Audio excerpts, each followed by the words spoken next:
Hi, besties. I'm so glad you're here. Um, and I'm also so glad I have my friend Georgio Takanakis joining me.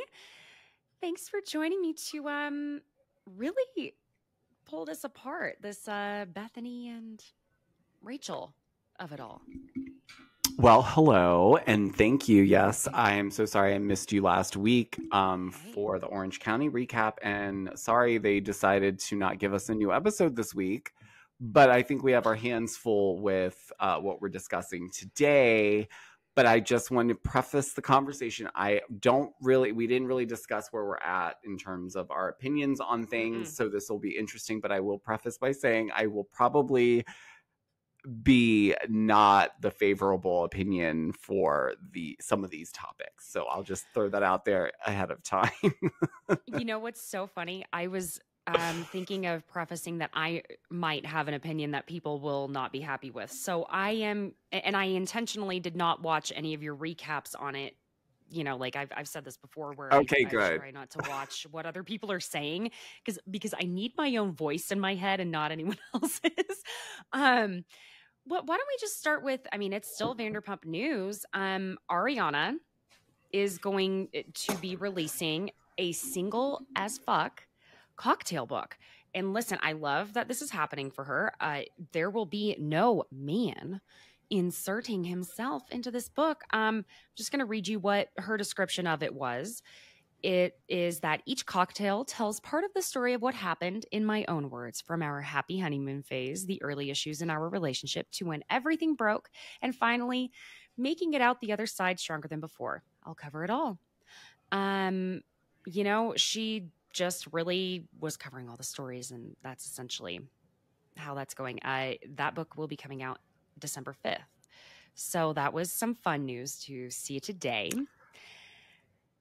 Interesting news since, what's Mhm. been commencing this week. But I am excited for her because when this initially came out as an idea that she had before Tom pissed all over it, um, you know, she was always the sexy bartender on Vanderpump Rules because she was just so confident in making the drinks, and they always made sure to show that.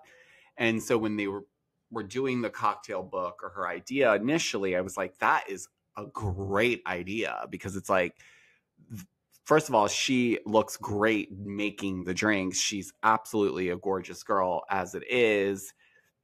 But then obviously it turned into a couples drink cocktail thing. But now seeing the cover of this, I was like, that's my girl. That's the Yes. girl that I envisioned on the cover of it's sexy, it's modern, it's Loving it. so perfect, and it's a good way for her to be able to tell her story.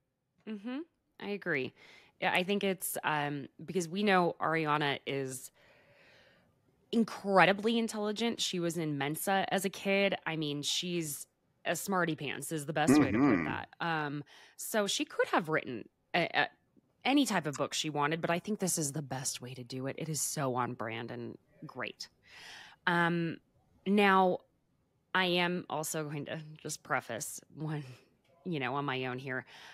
I When it comes to my opinions and thoughts and feelings around Rachel and this whole thing, I have complicated feelings about it. My feelings are kind of mercurial. They've been changing. And I want everyone to remember this that both Giorgio and I are human beings who maybe we can change our thoughts and opinions throughout things, right? And we also, as human beings, can have, well, more than one thing can be present in our mind at the same time, and we can feel two totally different things about something at the same time in our own head. So I want to preface that. Um, I think my biggest thing, though, because we're going to start on we're covering part 2 and part 3 of this reality reckoning, um, and my biggest thing here is obviously we know Bethenny was wildly underprepared. I don't know how many times she said that she has not watched Vanderpump Rules. Uh, mm, it is beyond. She had plenty of time to not Howie Mandel it, and yet she did. Um, and she had a clear agenda. This was not even remotely Rachel's side of the story. That is my thought. How did you feel just overall before we jump into recapping? So I, gosh, man, there's so much to unpack with this, Caitlin. What was the question?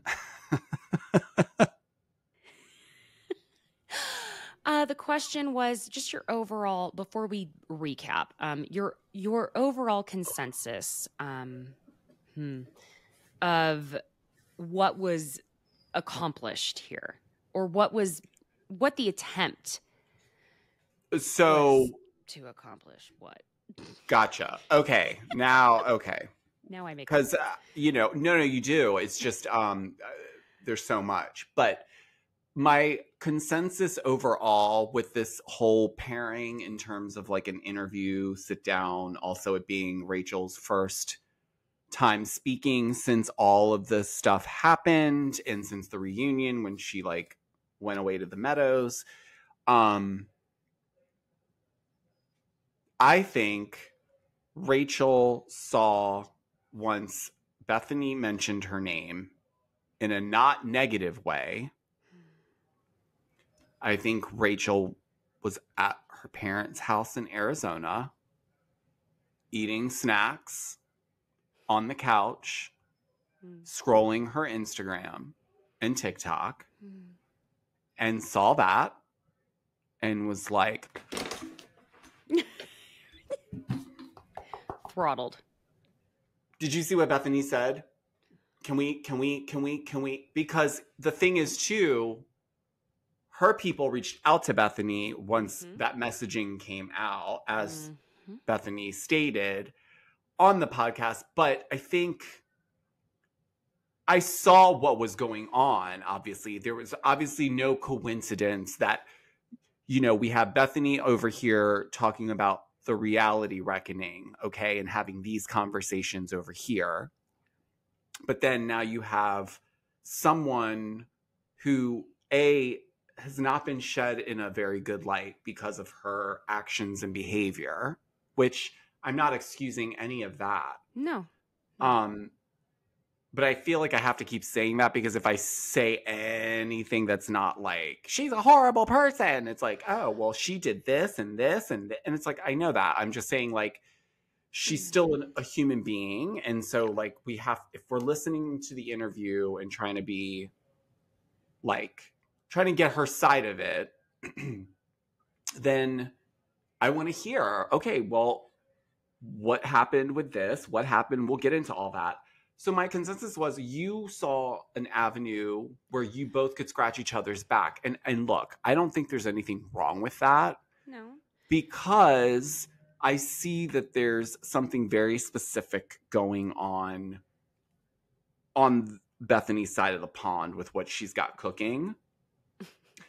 And Rachel is trying to somehow rebrand her image, not for reality TV purposes, but because I do think she's going to have a purpose in this. She's going to have to. This is too big of a scarlet letter, for you not to monetize it somehow. So if that means you're going to every seminar about figuring out how to be a better person, how to not cheat on cheat on people or steal other people's, I don't want to say steal someone's man. You can't steal or someone that is to participate in. Correct. So I take that back. Yeah. No, what I know meant what to you say mean. was, if she gets more like the podcast that she mentioned, which we'll get into, but like that to me, now that makes sense in the sauce of things. You get to have this time to say your piece, and whether people want to take it as truth or not, or she sprinkled it and did all this, fine. But she did get the time that she wouldn't have gotten necessarily somewhere else. And as far as Bethenny's side, this fit all the bullet points in her outline for the narrative that she's building out with the reality reckoning. Yeah. I have to say, I don't feel like we got Rachel's actual story.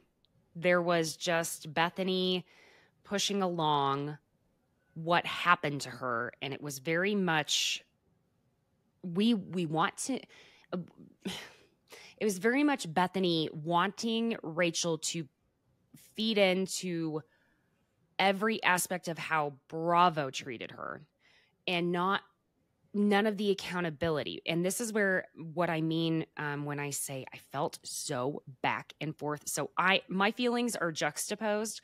I touched on this even in my last episode, and I've probably spoken about it before, where when I say like the bullying I went through in high school, now I didn't have anyone's man that I was hooking up with, nothing. I had to switch high schools. I would get prank phone calls. I mean, sobbing myself to sleep.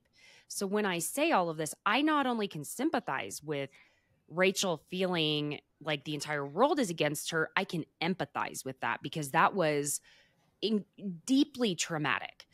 And when I say all of this, I can also empathize and sympathize with where Ariana was at the reunion. I remember my high school boyfriend. I'm not going to mention his name. He does not deserve mentioning. Okay. Who? Oh, yes, honey. He cheated on me with a freshman. And I will never forget, I saw her walking through the hallway and I made a little remark to her, whatever. And God bless her. She was like, bitch, what? And like kept moving. I think it was maybe the next day, I end up finding a way to get her number.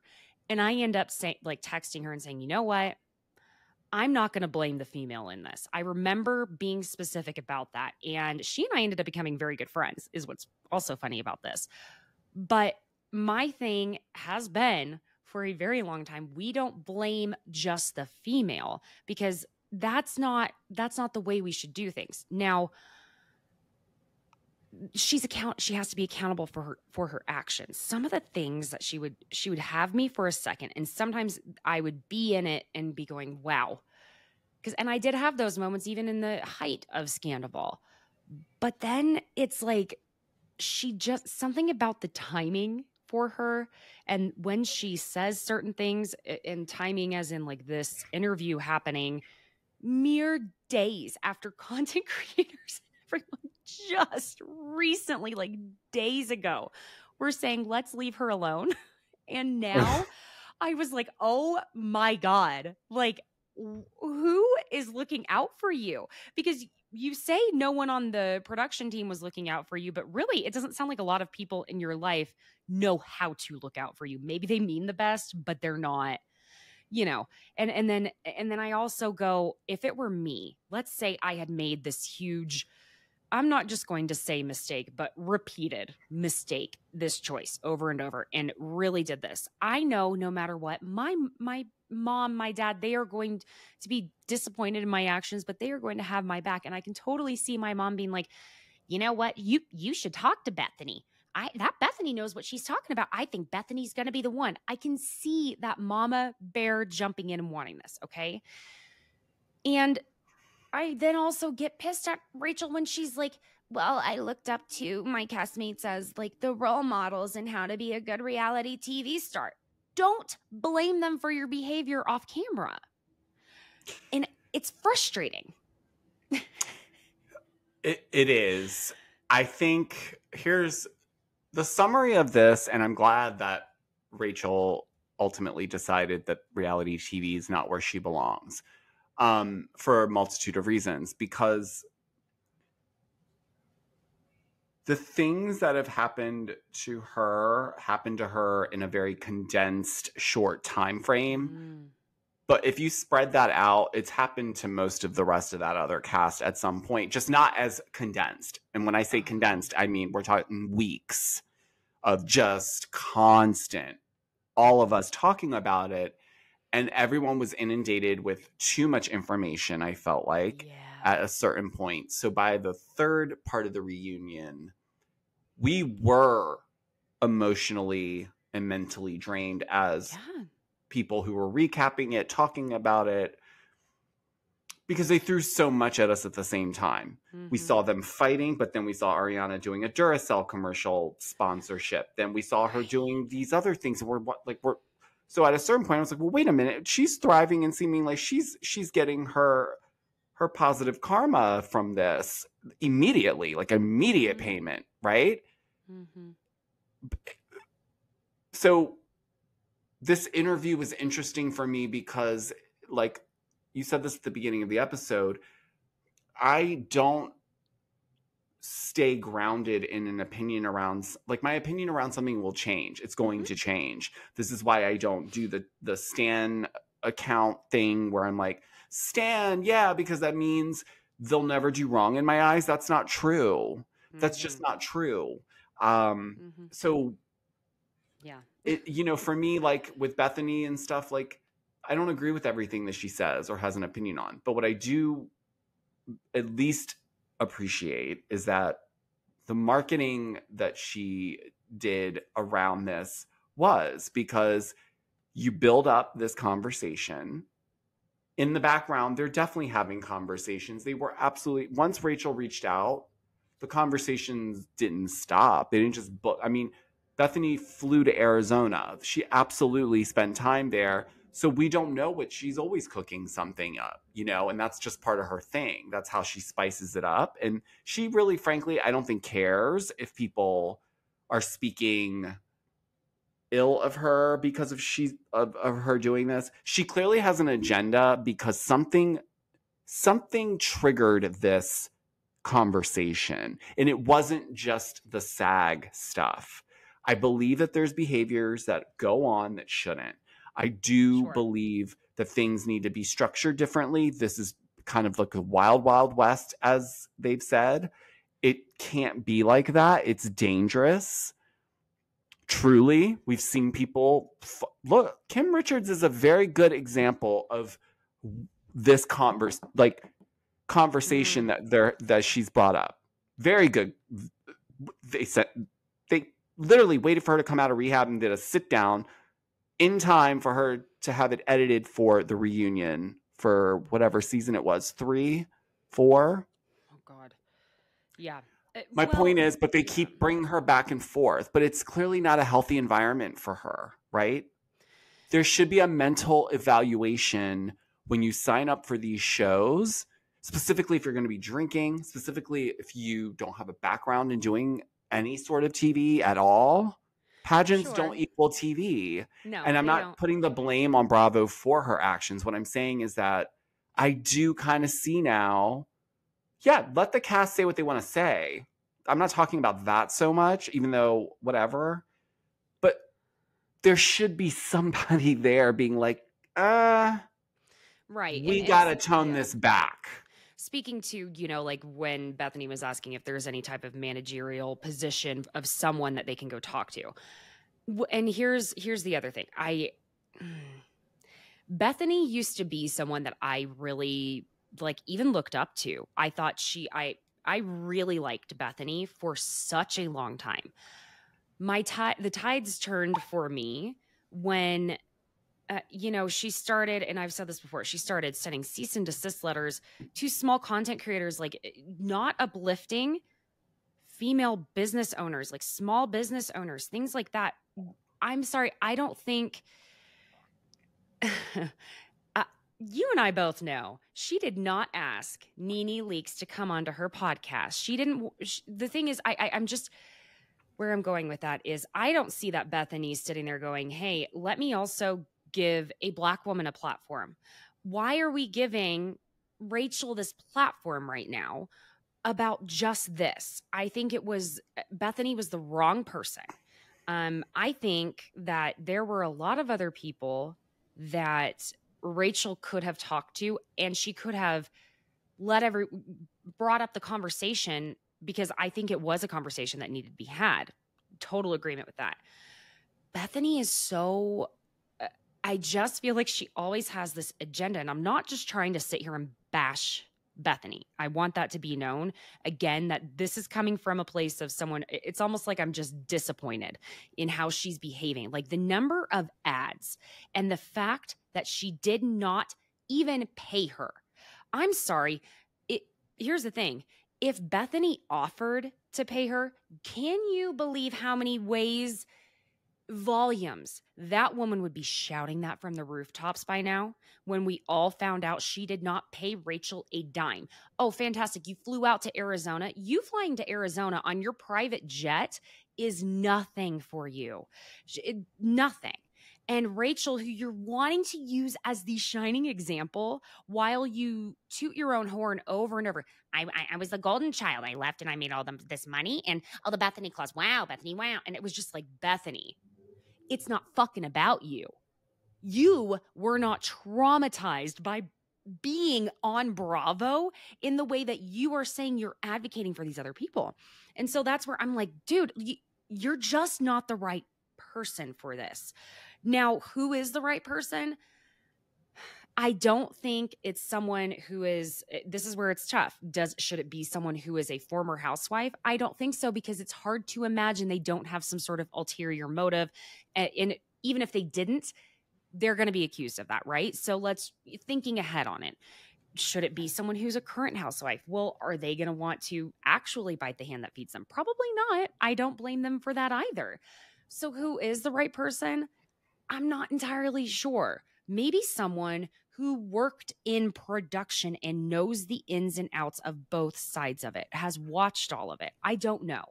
The only other person outside of Bethenny, and the only reason why I do put Bethenny on the list, is because of her years of experience behind, like, she's been in meeting rooms with Andy. She's had dinners with Andy. She probably still has dinners and texts back and forth. We do not know the extent. We don't know that. We don't know that. We really don't. And the thing is, she holds her cards close. So when she doesn't come out right off the jump, like, she was quick to come into my comments to not to scold me. A lot of people thought it was scolding, because she follows me on TikTok. So if she was pissed off or thought I was just speculating something to be messy, she would have unfollowed me. She's just like that. She was correcting me because I was mentioning a part in my recap where I was making a point around, there was information around, she had just pitched a show to them 6 months ago, and the fallout from the production shelved the project, and this pissed her off, and this is what has ignited this whole takedown. What I said was, I don't think the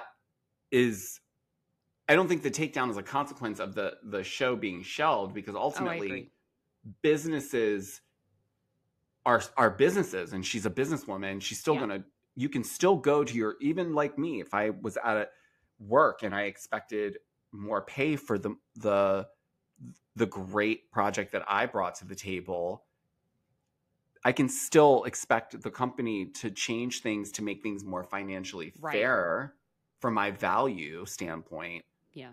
That to me I didn't register why that was connected. So anyway, she came in to say, it was actually 2 years ago, not 6 months ago. You must have the facts. You must have the facts. People read in I think you should have had your I think people were reading like she was checking me to be like, you need your facts if you're going to speak about this. What she was referring to is, you must have those facts, meaning I've just talked about this, I guess, and I don't listen to her podcast every single day or whenever it comes out, not because I don't like it, but because it's like, I just don't have the time to keep up with. She has like five podcasts, you know what I mean? Essentially. And the thing is, one of them is a recap of Housewives. And this is, and again, this is where the issue lies. She is still profiting off of it, and she's part of the machine, and yet she's trying to take the machine down. It doesn't make sense. Now, and I understand, again, it can be like, oh, well, Caitlin, you just said a few minutes ago, several things can be true at the same time. Yeah, but they can't if you're wanting a strike, because a strike, I mean, that word in itself is a very aggressive, actual verbal action. Okay. I cannot, as a SAG member, I can't say, well, I need to make my money, so I'm going to go ahead and go work on whatever I would like to, any scripted show I would like to. And yeah, I'm supporting the writers. Oh, I'm supporting my fellow actors. No, you cannot. Bethenny does not grasp, I don't think. This is why she, again, is the wrong person. She doesn't know how that aspect of the entertainment industry, or even just this, apparently a strike works. She wouldn't be allowed to have her Rewives podcast anymore. She would not be allowed to speak about reality television if she is trying to get reality stars to strike.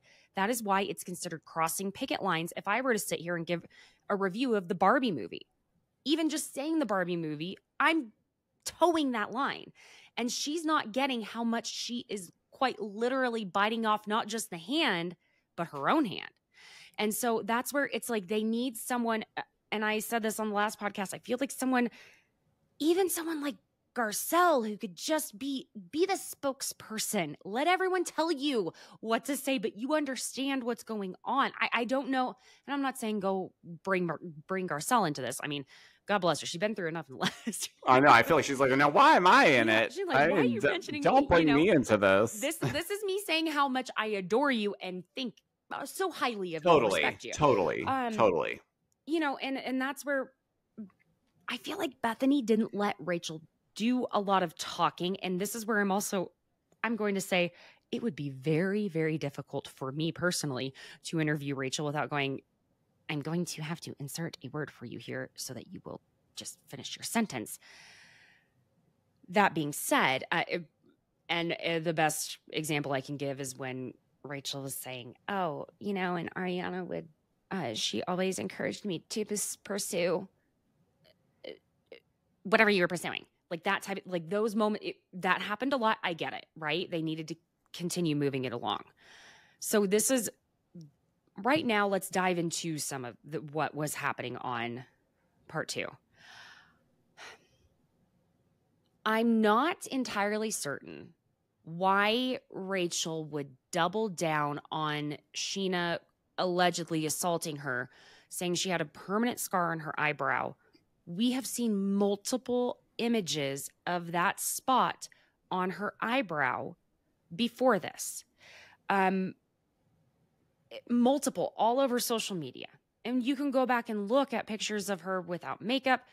That's there. It's just, sometimes it was like you're trying to help yourself and then you're making it worse at the same time. Does that make sense? That's really what I felt like a lot of this was. And with that, I still don't totally, I don't believe that Scheana only went like this, like only shoved, but I also don't believe that Scheana actually full on punched her.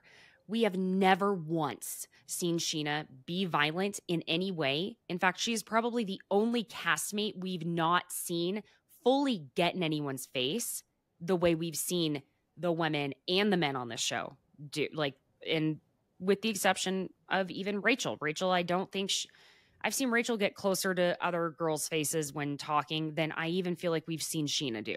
So that's where I'm having a hard time. I'm going off of my history, and I'm not like a Scheana Marie stan. That is for sure. I find her, I've warmed up to her, but she used to really drive me nuts, if you want to know the truth. Oh, I did not care for her from the beginning. No.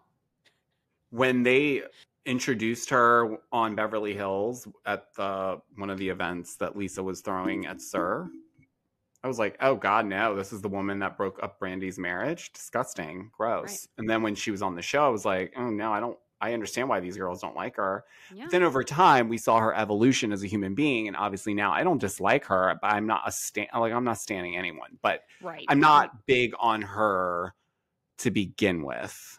Mm-hmm. But I think we agree. I don't necessarily think that it was just she shoved her and threw the phone. She got a smack in there somewhere. I think it was I do believe that. Like a little bit of the claws were out. The claws were out, and maybe that is where the scar came from. I think it was like a shove that was like not, I don't know. If I'm just trying to shove someone, my hands are going to be closer to their body before I do it. Does this make sense? But I think her hands came from maybe closer to her own body, and then it gave more momentum. But let's also remember Rachel is like 5'10" at least, and Sheena's probably like 5'3". So it's kind of, Now, I'm not saying that just because Sheena's that much shorter than her, she couldn't pack a powerful punch. Listen, the bigger they are, the harder they fall, right? We all know that saying. It doesn't mean anything that she's shorter, but I just feel like something in my mind, I've said this too many times now, probably like one hand was a little higher up and maybe she just like that, like just, I just don't see, or else she probably just tried to like shove her face away. I just don't see her fully punching because Sheena punching something to me looks like kind of like Jen, what's her last name? Armstrong, punching the punching bags on Orange County. What was that, 2 weeks ago? Whatever. You mean Jen Pansanelli or Did I just? You're talking about other Jen, the doctor God. Jen. There's been too many Jens on. It's just Jen. Different Jen and Ryan. Anyway, it to me, Sheena punching just, I don't know. But listen, she is from oh my God, not Encino. What was oh my God, I just forgot. From starts with a P. Okay. Lost the train of thought. Anyway. Okay, so this is where I'm on Rachel's side no matter what. When Rachel said to Tom that when they picked up the cameras, she was like, "How can I trust you? You filmed me without my consent. I do not give a shit who you are. If you are not giving full-blown, like, yes, you can absolutely film this. You can save it. You can record it. Not okay. Not okay." I need to say this. This needs Please. to be super crystal fucking clear to anyone out there. If you yourself are not saying, record me doing this, okay? If someone asks, the answer should just be no, because the intent is obviously for not just to, what was his, I want to show this back to you when you're older. Beautiful. I wanted to like show he's how like, beautiful what? you looked. It's so gross. Like, what do you mean? Like, she can't see herself? Like, she couldn't record herself doing the same exact thing without you on the FaceTime? Like, give me a break. But my point is like, Bravo they should have absolutely left that in, because that's fair to her story. That's fair to part of the story there. That's not being talked about all too much in terms of Tom's accountability. Oh my God. That's so I'm going to tell y'all some of why I'm leaving some things that I want to say for next week. I also have another guest coming on that I have this whole theory on a lot of this, and I just the way Tom has come out of this compared to how she has is absolutely positively, I will say, just unfair. It's wrong. I feel like we are in our feels today because it was heavier. It was kind of hard to make this as light as I would like to, because it is serious. Like, there was, filming without consent. There was the aspect of, now I also am going to need Bethenny, before you continue this crusade of yours, I need you to look up what HIPAA actually is. It has nothing to do with your goddamn employer. It has to do with your medical providers and the information they are allowed to release. Jesus Christ. Can you do some research before you do any of this? Do the research on the numbers. Don't be pulling that up in the middle of the interview. Like, Rachel's gonna fucking know that shit? No, I'm sorry. This bothered the hell out of me. You are supposed to be one of the smartest businesswomen we know out there, and you don't know the difference between HIPAA and what an employer is allowed to go say about you? Get it? Come on. That was absolutely unreal to me that she did not know that HIPAA has nothing to do with your employer. Thank you very much. Unless you work at a hospital and your medical provider works at the hospital that you work at. Okay? Thank you very much. I know I'm on my tangents today because Bethenny has done pissed me off. No, I knew it. I knew as soon as I woke up and saw part one. I was like, this is going to be a rough, wild week. And you know what? In some part, thank God, because there's not been much else going on lately. So unfortunately, this is what we No, and that's the thing. I mean, other than New York, this is the next thing other than the Kenya Moore interview with Carlos King, which was Mm-hmm. great. But I mean, Yeah. this is obviously a 3-parter. We eat every day we woke up and there was another episode, which was, I Too will much. applaud Bethenny for, it totally could have been 2. I will applaud Bethenny though for spitting them out within a day of each other rather than making people wait a week and dragging it. I think people would have been much more like validly pissed off if she was like, and next week for part 2, like people like, oh no. But I will say, I need to start putting more ads in my podcast Oh episodes. my God. Goodness Y'all gracious. go Good look for at my her. TikTok. Go look at my TikTok at one of the ads that I got. Now, this is not a new piece of news. I am a liberal as shit feminist female. And the ads that I received, and what's interesting is when I re-listened today, completely different ads. I'm telling you, there was the one that in particular, hi, this is Leroy down at the bayou, and my podcast is about employees only. No normies are allowed back here. Did you bring a cobra to work, Timmy? It was bizarre. Okay, go look at the TikTok. I recorded it. Listen, you gave consent, Bethenny, by putting that shit up there. Yeah, bizarre, very bizarre. Go watch the TikTok and y'all will know what I'm talking about. This is so what we were referring to was that I'm sorry, names got mixed up. Rachel brought up in that the only scene that she and Tom Sandoval did together whenever they picked the cameras back up and they were sitting in her apartment, that apparently she said to him, how can I trust you? You filmed me without my consent. And he admitted to that. And then when the cameras went down, he said, why'd you say that? You made me look bad. Why'd you make me look bad? And that he decided he was going to boycott filming the rest of the time if they did not take that out. And guess what? They took that out. Not cool. Now, here's where I am saying, once again, that Rachel is, I'm hoping, still at the very least in weekly therapy, okay? Because some of it is still not fully registering with her how much Tom Sandoval lied to her, okay?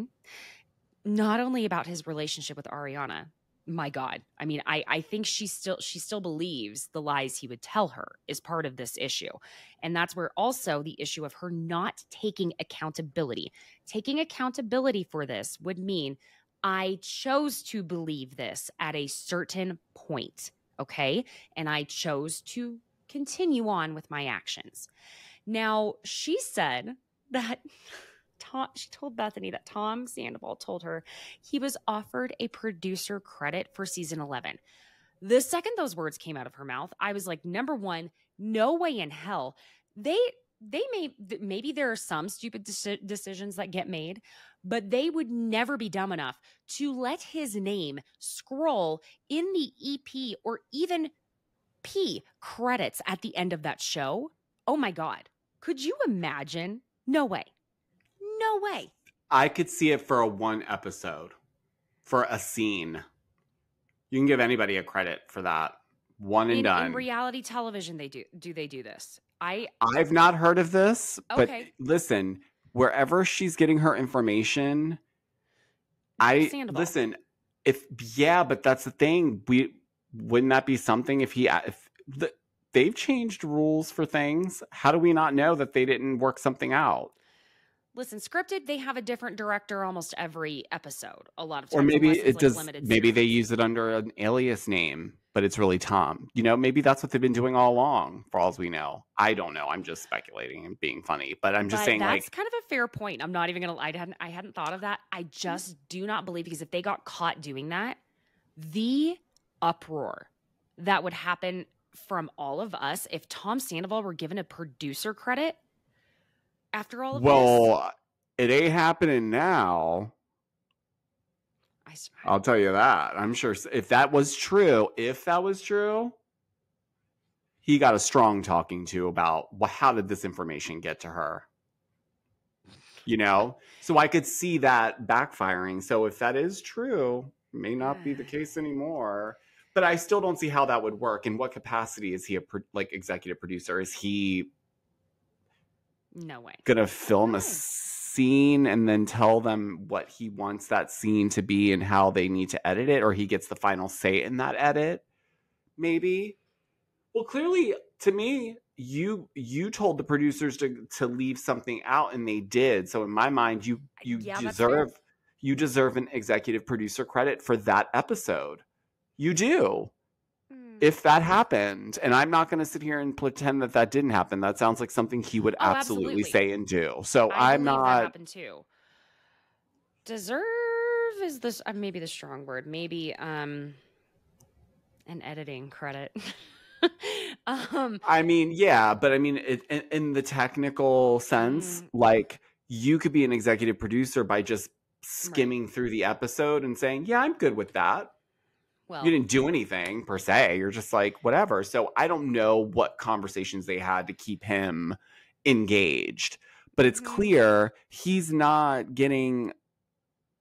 See, this is where I don't know. People, and I go back and forth on this, so people don't hold me to this. I do wonder if she had gone back, things would have shifted in the right direction eventually. I don't think she would have gotten an arc story, but I think that somewhere along the way, someone would have cracked and given empathy and then sympathy and then a lending ear. And then before you know it, she's got a rally around her. They would have made it work. Now, I understand why she wouldn't want to go right back into that setting after what happened.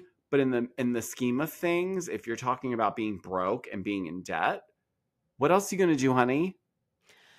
Yeah, turn your misery into money. Go back, get the check. If you're getting paid if she was really getting paid, because I'm questioning this salary, I'm going to be honest with you. $360,000. I think that was before taxes, before agents' fees, before okay, all of that. Because I'm sure she has an agent, a manager, might have had a publicist. I don't know. It would be surprising to me if she actually had a very good publicist at all. I think we would have heard that her PR company dropped her, and I think she actually did have to pick up was trying to reach out to PR agents, so she didn't have PR, but that's at least 10% that so 20% she was giving away there, and then taxes, especially in like the state of California, all of that, you're giving away roughly, and it's kind of sickening, but like, 40% of your paycheck. Yeah. So then you're looking at, we'll call it that she gave away after taxes, her attorney's fees, things like that she gave away half of her paycheck. But even so, that is still $175,000. And which is sadly nothing in California, probably. Well, she lives in the Valley. I know exactly where she lives. I used to live in that whole, and y'all have heard me say this a million times. I lived in the same building that. Oh, that's right. Yeah. Yes. I mean, around the corner from everyone. You can absolutely, for a studio apartment. Oh, honey. Yeah. Trust me, I can tell by the outside of the building, all of it. It's a nice studio, but she is not paying more than maybe $2,200 max for that. A studio apartment, is not having to pay that much for it. And especially if like it doesn't look like she has laundry in unit, so that's going to lower the cost as well. And then if there's a pool there, things like that, that's also going to factor in. Okay, I'm just telling you. So I'm thinking it was probably around $2,200 for that studio apartment, which is still astronomical. That being said, so we'll take the 22 times 12, or 2 times 12. She's spending a little close to $26,000 a year on this apartment, right? The rest is her living expenses. And she's getting discounts on clothes. She's getting free stuff for being on the show. We saw her ask for a discount at this one store. Like this is happening for her for the majority of things. If you're like, she was not having to travel long distances for stuff that she's having to pay for that. So my point being, she was doing better than, I would say, 98% of the residents in SoCal are. Okay.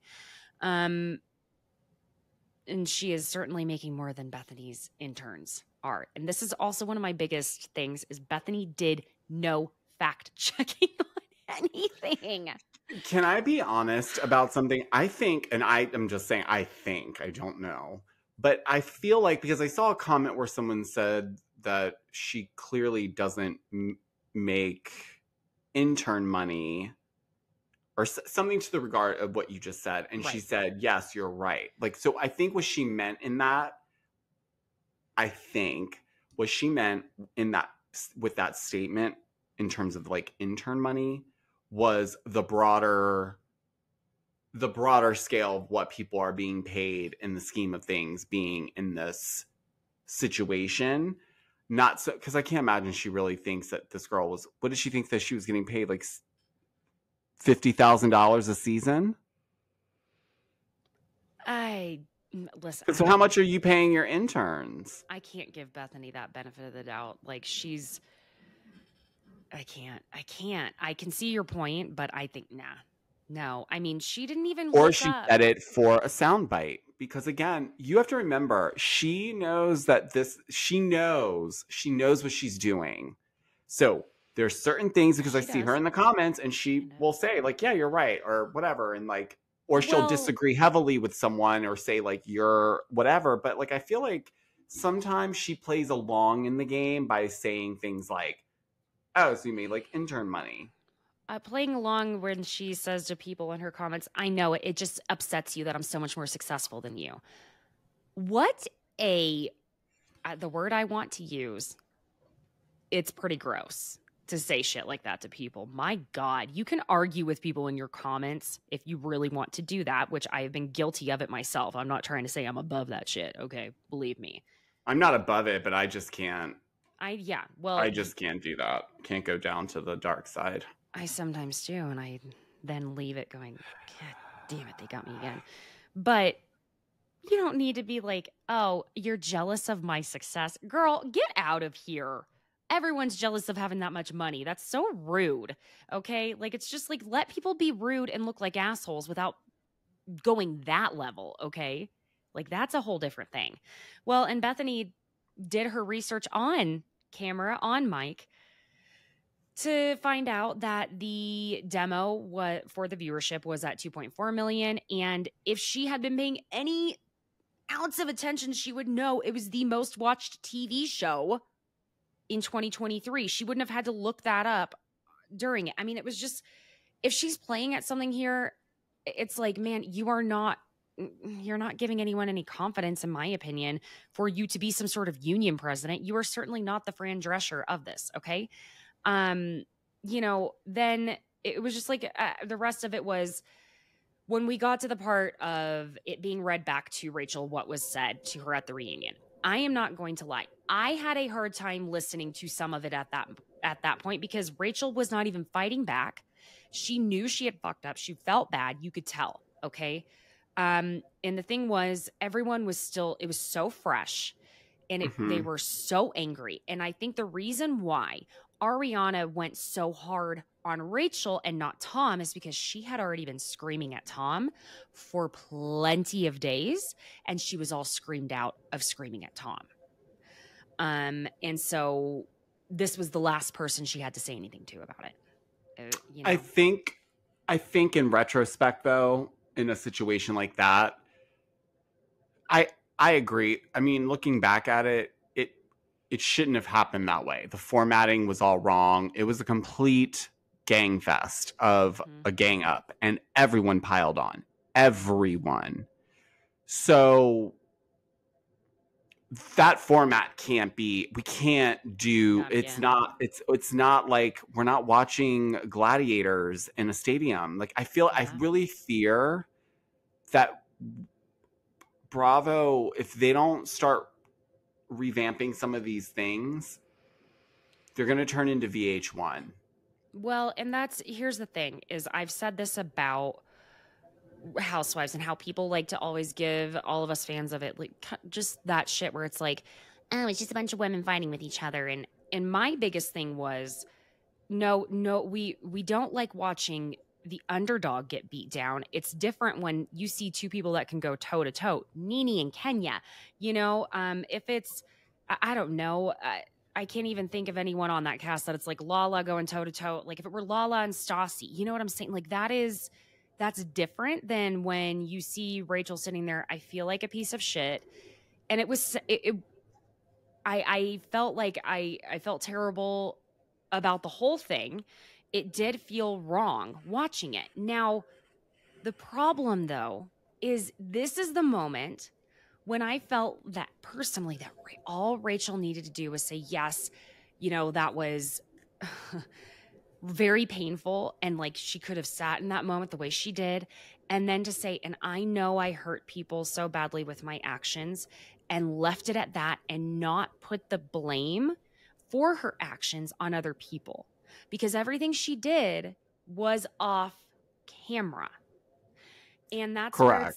that's where the issue lies. So that's where it's like there's such a weird back and forth to feel about this. But she also has a leg to stand on with this conversation, because technically she had all those things happen to her in a short span of time. And it was because, absolutely. Yes, and I see where they're going to go with this. Well, it happened off camera. I see that narrative. It's true. It did happen off camera. This wasn't for the show. I'm not saying producers gassed Rachel up behind the scenes like, yeah, go sleep with Tom. This is going to make the show better. No. But what I do think happens once you sign up to be on one of these shows, even if the cameras are down, my loves, they're never down. Sure. Someone will get the information out there one way or the other. My point is, she's got to angle it from the sense of how she was treated for making the mistake over and over again off camera, right? That then was brought to light because then they had to discuss this on camera when cameras picked back up. She films her scene. She tries to hold Tom accountable on camera because, well, we're talking about this now, so you recorded me without my permission and don't feel like I can trust you. He gets his way. They cut that part out. She has the impression that he's got a season 11 credit coming his way. And then, she's walked away with debt and they won't reimburse her for treatment. It's probably a mind fuck for her because it's all these people around her too telling her that's not right. And, I can only imagine. She doesn't really know what she's doing. No. Yet. I'll say that. Yet. I don't want to say she doesn't know what she's doing indefinitely. Yet. I still feel like she has so much to learn if she's going to stay within a vicinity of this business. And I think she should capitalize on it in some capacity. Sure. I'm not trying to reward bad behavior, but hey, we're rewarding it. We're going to watch Vanderpump Rules. Tom's going to be on there. No one's going to boycott the show because Tom's on there. No, I don't. Here's the thing. I think that she should, at the very least, be treated equally in the way that Tom Sandoval's been treated. Okay. But sure. Also, I think Tom Sandoval can take it in a different way than she can. So that's where it's like, is that really even fair to give her that? That being said, her accountability for it was, at the end of the day, she would say something that it was like, oh, okay, I hear you. You're growing. And then it would be just this piss poor thing where it would be like, okay, I'm also trying to, in my mind, go, are you just trying to survive? Is this the coping mechanisms that you're having to use so that you are okay? Because I don't want anything. People sending death threats, get the fuck over yourself. My God. Like, seriously, get a fucking life. And this is someone who loves talking about this shit, is so invested. You should never send a death threat to anyone for anything. Ever. And let me explain something. In regards to the comments and stuff, like, look, I know we get messy and we throw shade. But never, ever, ever, ever, ever is it okay to wish harm on any of these people. It's never okay to make them feel like they can't even go to the fucking kiosk to get a soda because someone might fucking jump out of their car and like, God forbid, all because she slept with someone else's man. Put it in That's the thing. perspective, people. What would you say then if something did happen to her? That's my thing. Oh, Exactly. then they would pin it back on Bravo. You guys you didn't protect her. You didn't give her this. You didn't do what you were supposed to do. That's what it would do. The trolls that troll people troll to push limits and see how far they can push until they get either a response of any kind, and they don't care. You know what I mean? And half the time, these people, it's sad that we live in a world where that's part of the nature of this business that has always been there, except now it just feels like it's more present because people can hide behind The keyboard, avatars and then just keep going and just every day with it. And like, she's on a public platform, and this is one of the biggest scandals of 2023 for pop culture. Okay. So you mean to tell me she's going to feel, would you feel okay? No, I would safe? not. I wouldn't. I wouldn't go anywhere. You know, delivery, and even then I'd have someone else answer the damn door because I'd be afraid that they'd see or I'd use someone else's name. I don't know. I would be. Now, I don't know how I would be. Now I have to address again, that being said, she then was negating any friendship she had with Ariana. Fine, maybe you weren't best friends, but even if you were only acquaintances, that doesn't make it okay that you went behind her back. You were actively hiding this. You knew it was wrong, okay? So your love addiction, what have you? Yes, that is a real thing. But I still don't feel that she ever took any real responsibility for it in this conversation. And that's part of where, again, Bethenny was not the right person. She doesn't know how to navigate a conversation to help someone get to the point that she needs to. She was trying to get Rachel to be on her agenda, her ideas, by just continuing to say the same things at her over and over, and no one took care of you. Yet there was no advocate. And yet Andy asked you to come back to the stage. And Rachel, there was a moment where Rachel thought it was her own thought about when Andy said to come back to the stage. No, she was repeating something Bethenny had just said moments before. And this was in the part 3. And, it's like Bethenny does not know how to interview and I'm not saying I do either, okay? Like, I'm not trying to be a hypocritical asshole here, but she didn't have the skills to steer her in the direction of doing anything but putting the blame onto Bravo. She wasn't helping her at all. She was only helping her help Bethenny. And if she were actually there to help Rachel, she would have then, from that moment of where she did captivate us by reading back what was said to her in the span of minutes, right? I mean, I don't think there's anyone, you don't have a soul if it didn't stop you for a moment, at the very least, right? And that was the moment where she should have punted the ball to her and said, so now you hurt these people. How are you feeling about that? Anything along those lines. Instead, it was, who are you blaming? Essentially, this isn't verbatim, but it was like, essentially, who are you blaming for what you did before this? Not that she deserved to necessarily have that much hurled at her, but it was like she just couldn't find a way to bring it full circle, and it drove me nuts. It was like you're missed the turn. Because I think from Bethenny's standpoint, we've dug through all that. You know what I mean? You don't think she has one of her assistants digging through to give her a timeline of events and what played out, and you think she's going to sit there and watch the show every night with? She should. If she's getting the biggest interview of the year, you should. But quite frankly, she's the biggest interviewer of the year because it's her podcast that landed the situation that, quite frankly, if Rachel's calling her, then it makes it way easier for her. Way easier. If she had contacted Rachel, I think it would have been a much different situation, obviously, because she would have had to entice her to come and speak with her.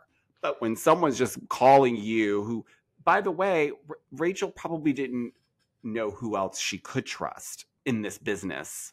She can't trust anyone from the cast, even though, it's odd to me specific people are reaching out and looking for their own agenda, it seems. And so I'm interested to hear what the response to some of that is. But, other than that, I don't know if anybody would have been the right person for Rachel to go to, because quite honestly, I think anyone would have had the same reaction. They may not have had it with the host or the interviewer, but they would have absolutely had the same reaction with her responses. Here's the thing. It doesn't matter. Like, let's say Andy Cohen said, "Oh, Caitlin, let's live in a dream world for a moment, okay? Let's say Andy Cohen said, "Hey, Caitlin, I decided I am coming on your podcast to talk about all of Scandival and how this, I don't know, tied to some sort of thing with my childhood trauma that I experienced." Well, and he came to me. Let me tell you what, I've already read his book, Most Talkative, but if I had not, I would not sit there in the interview and go, "Well, I've never read Most Talkative," even though it's your autobiography. I would have gone and figured out a way. Listen, you and I both are busy people, right? Like, we were just talking about that beforehand. Everybody's busy. I have a kid. You don't have to have a kid to be that busy. You can just be insanely busy. And I would find my time to do my research, even if I think I'm above this or that. It doesn't matter who I am.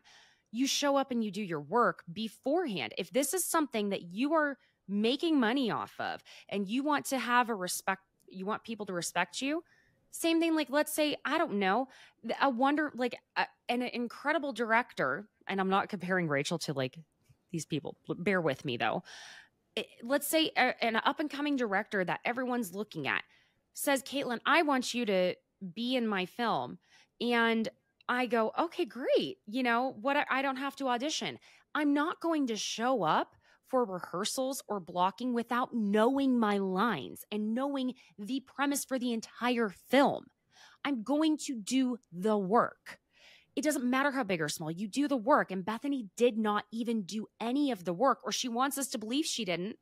And that, I don't know what's worse, but you watch the show, okay? Because then the thing is, at the end of the day, she would have had so much more to stand on. She could have said, "Well, I saw you in this season, and this is out of character for you. The way you responded, I don't know, when James and Lala and you guys were at Lake Tahoe, and, the way you were so gentle and you were being pushed aside. This, and when Kristen brought this girl to Sir on Pride, and the way, Rachel, you responded in the moment whenever James was being accused of cheating on you in the same house." If she had those moments that she could have at least recalled on, and I'm not expecting her to be a historian of Vanderpump Rules, but if she knew what she was talking about, there would have been so much more to this. And she probably could have had more to say. "Well, clearly something changed in you. What happened aside from your engagement being broken off? What happened to cause your engagement? How did that play out behind the scenes and then make you feel that you had to do this or that for the cameras?" But see, that's then yes, she's the wrong person, because that's not who Bethenny is. Bethany's not like heart of the matter. She's going to call out what she sees. But other than that, it's like, let's get down to business. Let's rock and roll. She should have had Alex Baskin on. That's who I would have liked to see go toe to toe with Bethenny. If she wanted to take someone down and wanted to really be like, "Okay, what happened here? What happened there?" Bring him on, Yeah, but see, he's not going to do that. Or it's not to say she wouldn't. Again, I think that would be tampering with Lala's paycheck opportunities. Mm-hmm. And I don't think they're going to do that. What I will say, though, is that, like, in terms of like what Bethenny's aim at here was what she had said all along when she had brought Rachel's name up in the first place. She never brought her up out of the context of anything outside of what this reality reckoning is all about. The mistreatment, the financial inequities, all. But if I'm honest, maybe the messenger isn't the right one, but someone had to say it. Someone has to start the conversation, and it's not always the best match. It's not everyone's favorite person sometimes, but it'd be interesting to see who's working with them behind the scenes, because that will Mhm. tell a story in and of itself. Because you can't have all these people just siding and jumping on this pond, on the side of the pond for no reason. Can't all be Yeah. lying. So that's why it's clear to us as viewers. I think we know Oh yeah, that we know production it's yeah. makes some faulty decisions and Absolutely. moves. So it's not like we're shocked by that. But No, not at all. Not at all. Um, and with that, so that we can do some recapping here. Okay, so this again is something that I did feel was really fucked up. That Rachel, when she was in the Meadows facility, there was a girl who recognized her who hadn't seen the recent news, who was a fan of the show. And she ended up telling her what was going on, and she considered her a peer. And it was her last week there, that this person, and it was Rachel's first week there. And the day this girl leaves, it's said where she was. There is something here. People who go and tell the stories they hear in AA meetings, any type of addiction recovery meetings of any kind, you go and repeat the stories you hear in there, you are a fucked up individual. You don't do that. And this is where she should have had her privacy. That was not okay. She was at that point in time seeking mental health help. What the hell? Not okay. Then we got to Graham. Well, and this is another thing, people might get pissed at me too about this. I have to say, if you have a dog that is aggressive and you are unable to do something to help this dog, don't send them to the shelter, which I don't think she did. She gave this particular story, and we have to remember, we don't have to believe every single thing out of Rachel's mouth, just like we don't believe everything out of Tom's mouth. We don't believe everything out of anyone's mouth, okay? That being said, Ariana even said that Graham was a biter, okay? I can tell you, as a parent, if I had a dog that was biting, that dog is gone. I will find a wonderful home for that dog where they are not stressed out by whatever is in the environment. I can still consider that dog my family member and love them endlessly. But I'll tell you what, you will not be in an environment around anyone I love that you could hurt them. That being said, okay, it sounds like and this was kind of in the retelling of it, in the news outlets, I feel. They found a breed-specific rescue for Graham after he bit her mom's finger down to the bone. I mean, that's bad. mm-hmm. They scanned at this rescue his chip and saw that it was Rachel's dog, and then decided to reach out to Lisa Vanderpump for a donation. People are just so opportunistic. Yep. So Lisa adopts Graham, and then Rachel was upset to see he was a part of the storyline. Okay. And she believes it was to further villainize her. Well, it sounds to me more so like they needed some more storylines.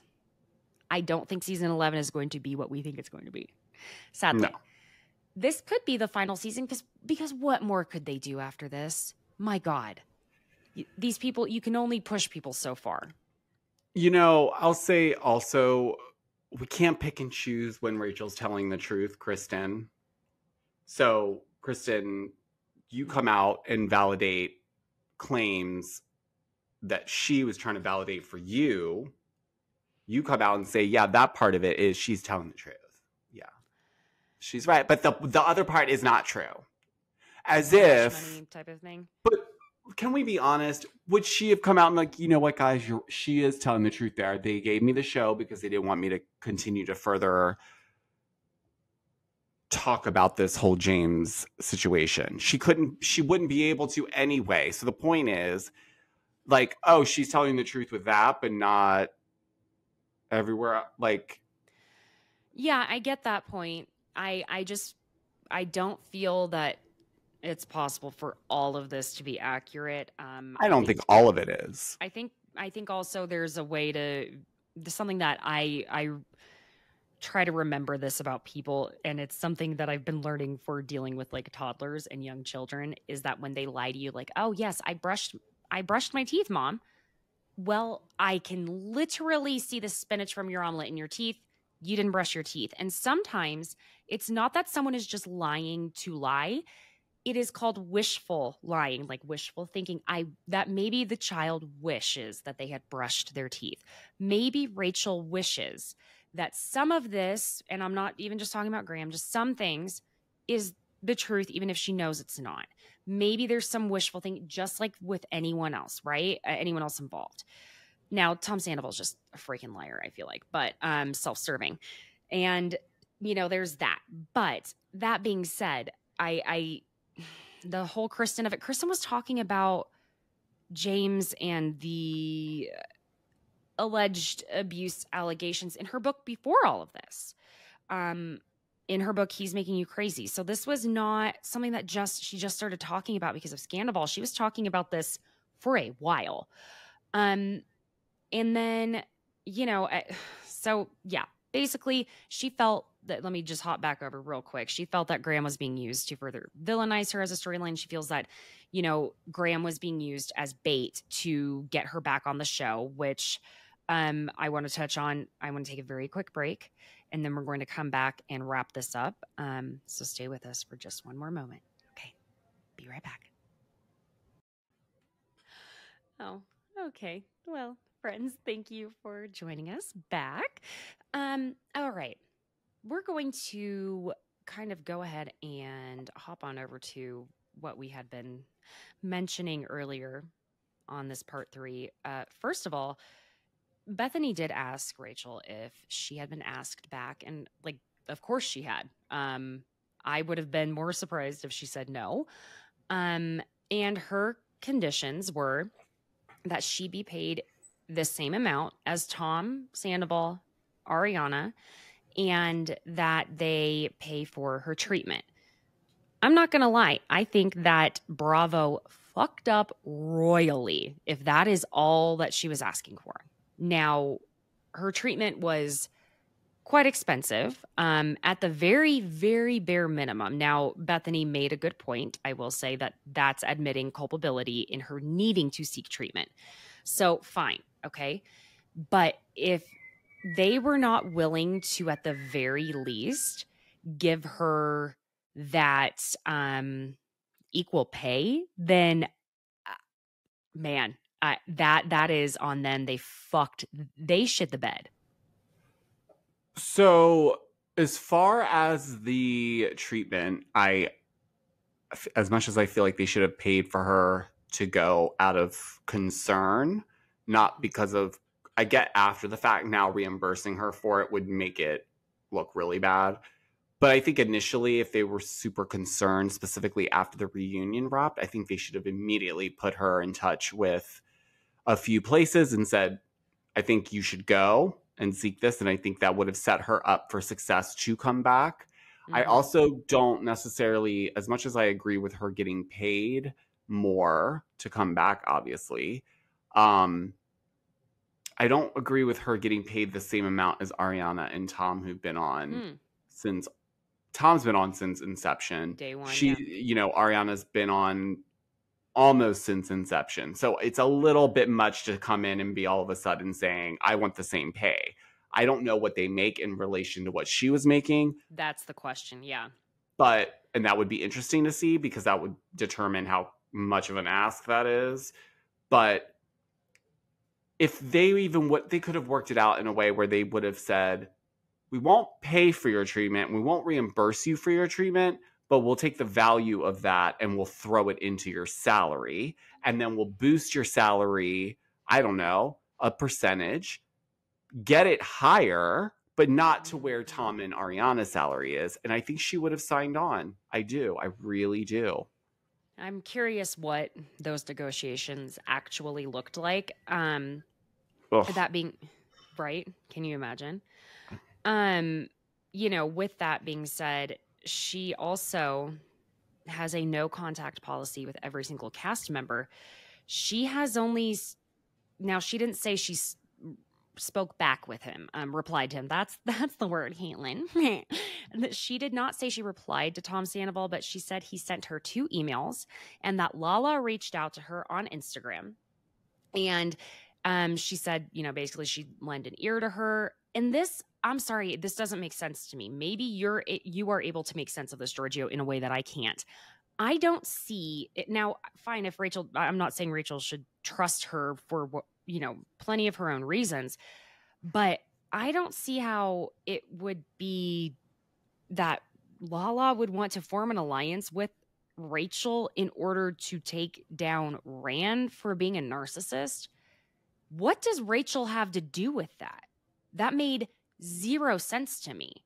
Unless she thought she wanted her to come on to her podcast to talk about dealing with a narc and what I'm saying, a narcissist, but that wouldn't serve her purpose in my mind for doing that. That made no sense to me. So although at first I was like, oh yeah, I can see that. But then after thinking about it, I'm like, well, what's the connection from Randall to Rachel or Randall to Tom? Unless you're just trying to make a broad statement about narcissistic men and what they look like and what they can do to you. Sure. Fine. From Rachel's point of view, if I got that message, I would run the other way, only because I wouldn't want that to be the way someone tries to feed in more Rachel storyline. Because you technically can do it. Yeah. I DM'd with Rachel. And she said, you know how those things go. Oh my God, for a second I thought you were saying that you did. And I was like, excuse me, George. Oh my God, I don't think, could you imagine? Tomorrow I'm dropping my episode where I ask Rachel. No, could you imagine? Excuse me, why didn't you at least tell me this off mic? Yeah, so no, I wouldn't trust it from that angle because they're filming right now, and any conversation you have with any of them, it's just ridiculous. First of all, I think if anything, anyone out there that's interested in being on a reality show, on a show that's an ensemble cast, don't expect a real depthful relationship with anyone that you haven't already built that with outside the show, because 9 times out of 10, at the drop of a hat, if it's their turn at bat and they've got to come for someone, they're going to come after people they know they've got stuff on. Everyone gets sucked into the game. So if you don't have a thick skin and you don't mind putting all your crap out that you don't mind talking about, if it gets brought up yourself, then don't bother. It's not worth it. It's not worth ruining your entire life around something that could just be, do you know what I'm trying to say? Just don't jump into these things without realizing what the consequences long-term could be. It's just like posting something when you're angry on social media, maybe think about it before you go on that rant, but you got to learn somehow, I guess. And to me, it was as if the groupie got to be on stage and got used and taken advantage of and discarded in the next city.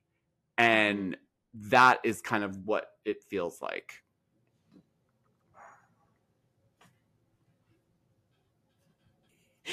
My lights just went out. Excuse me, friends. I don't want y'all to see me in regular lighting. Hold on one moment. Which, by the way, you look stunning in the lighting that you're in right now. It's not like you're... I look like I'm lit by one singular, lamp. One moment. It's actually not that bad.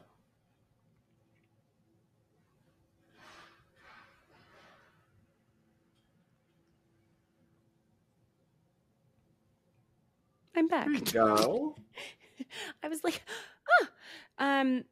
yeah. I don't think it would, it wouldn't serve her purpose right now there's no need. I don't even know why it wouldn't totally, I'm sure it could serve Lala's purpose if she had her on her podcast or something, but for that angle of it, sure. But I would be more worried that she'd try to tap it into a storyline part or part of the narrative. Absolutely. So we do find out that Rachel is planning to start her own podcast. I'm sorry. uh, mm, I don't, while I think she should do something, I don't know. I just, it is sometimes, and I'm not trying to be mean, even though, I have my feelings at certain points. I don't know that it's already kind of painful to sit and listen to Rachel like talk as it is. Now people might say it's painful to sit and listen to me talk. That's fine. Fuck you, but that's fine. I'm just saying, like, I don't know that that's the right avenue. I don't know what the correct avenue is for her. And I think the idea of what she's wanting to do with it, great. Advocate for mental health, do all of that. Totally fine. I think she still doesn't grasp, like I am just going back again, so much of this where she thinks she's making a very certain type of point when she says, well, for the number of people who, have been hurt by cheating, the equal number amount of people have been a part of it. Well, actually, when there's an affair, a lot of times more than just the partner is hurt by that. There are family members, children, things like that involved. So, it tends to be a little bit more of a bomb than what you're trying to insinuate it is. I get where you're going, but that's where also it's like, I think there are plenty of families who might disagree. That it's not just the one person, that it equals out in the end of, Yeah, for sure. I think what she was trying to get at was that there's not enough conversation from the other woman. Yes, And the that is perspective correct. of the other woman, which I agree with. And I think that if she does what she says she's going to do, and she brings on these professionals and these different areas of behaviors and things like that, I think that's absolutely the best thing for her to do in this current situation, at least for the time being, until people are like, oh, you know what? Let me take that scarlet letter off. You're fine. It'll take a minute. Just talk to It will, but look, it turns around for people eventually. Someone else is going to be on the villain shelf. Absolutely. Yeah, I'm gonna say I don't think I will be listening to Rachel's podcast, but who knows? I may be listening to it just so I can tell y'all what happened on it, so you don't have to listen to it. It sounds like Bethenny is planning to have more people on her podcast or whatever for this reality reckoning. I'm just kind of I'm just, yeah, Bethenny has worn my ass out. But I'm really looking forward to Orange County being back next week, and just kind of to maybe, like, Rachel, why don't you just like chill for a minute, okay? I don't know, work on your podcast, whatever you want to do, girl. I mean, who doesn't have a podcast nowadays? All of us do. There's enough space. It's not. There's room for everyone, I guess. But also, Rachel, you took no accountability for your actions. I feel sorry for some of the things you endured, but you still acted a little bit like a petulant child, in my opinion. That's where I will leave my thoughts on that, because I'm just, every time I wanted to kind of be on your side for a moment, you just didn't bring it full circle. So you still need some more media training or something. I don't know what it is. Mm-hmm. But I will say, maybe when she starts doing the podcast, maybe she'll start to learn more about what accountability sounds like. Maybe when she talks to other mistresses, or maybe when she talks to other people, just in general, maybe that will change her tune. If her first guest is not Monica Lewinsky, no one knows what they're doing, because yeah, that's part of what I will be talking about on the next episode. Ooh, you better, you know what? You're onto something with that. Maybe you need to go over there and start managing that podcast of hers. Listen, that's the perfect match for are you joking? That would be the perfect storm of conversation. That is going to be the conversation. If all still works out with my guests I have coming on this next week, that is going to be a major part of the conversation of some of those parallels. Because I've been Yes, I didn't even think about taking note. that. My Mm-hmm. gosh. We'll definitely be tuning in for that one. Yeah. And then you and I will hopefully be doing Orange County next week. Yes, and then hopefully you'll be coming on one of my podcast episodes next week. Gladly. Because I'm jumping to 5 days a week, Monday through Friday. Yes. Y'all, if you Yes. have not listened to Georgio's podcast, you need to. I'm just always like stealing his time, like, come talk to me, because we have so much fun talking and I just love chatting with him. But you should absolutely go check out the Georgio Says podcast. He's making some really cool changes that, weren't even totally necessary, but they're feeling more authentically him, even though he's always been authentically him. And I'm really excited to see what you're bringing us. He's bringing it daily. He's working on it. And if y'all knew how much it took just to do it like one day a week, oh my God. Oh my God. No, it's a pleasure. It's just it's a lot as we mentioned before we started this episode. But labors of love. this is always fun time because Yes. it's just always nice to chat with you about these things. And yes, I am very excited for OC next week. I'm also excited for New York City this Sunday, another new episode. And Atlanta is coming to an end soon. So, and we've got Salt Lake City. Oh my God. We have so much coming for the fall and winter. We're going to be busy bees. I am too. I love that girl. She's amazing. She's just a doll.